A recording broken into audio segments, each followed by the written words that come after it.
اعوذ باللہ من الشیطان الرجیم، بسم اللہ الرحمن الرحیم۔ السلام علیکم۔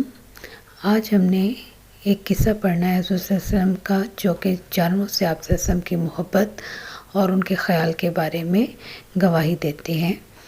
تو یہ ہے ہنی کا آپ صلی اللہ علیہ وسلم کی رسالت کی گواہی دینا، اس بات کا اقرار کرنا کہ حضرت محمد صلی اللہ علیہ وسلم اللہ کے رسول ہیں۔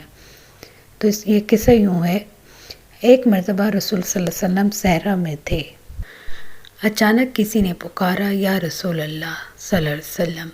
حضور صلی اللہ علیہ وسلم نے آس پاس دیکھا مگر کوئی نظر نہ آیا۔ پھر ایک طرف دیکھا، ایک ہنی بندھی ہوئی نظر آئی۔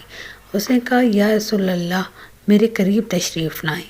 تو آپ صلی اللہ علیہ وسلم قریب آ گئے اور فرمایا، تیری کیا حاجت ہے؟ ہنی نے کہا، اس پہاڑ میں میرے 2 بچے ہیں، آپ مجھے کھول دیجئے، میں ان دونوں کو دودھ پلا کر آپ صلی اللہ علیہ وسلم کی خدمت میں حاضر ہو جاؤں گی۔ حضور صلی اللہ علیہ وسلم نے فرمایا، کیا تو ایسا کرے گی؟ ہنی نے کہا، اگر میں ایسا نہ کروں تو اللہ رب العزت مجھے عذاب دے۔ تو حضور صلی اللہ علیہ وسلم نے اسے کھول دیا اور اس نے جا کر اپنے بچوں کو دودھ پلایا۔ اس کے بعد وہ آ گئی اور حضور صلی اللہ علیہ وسلم نے اسے باندھ دیا۔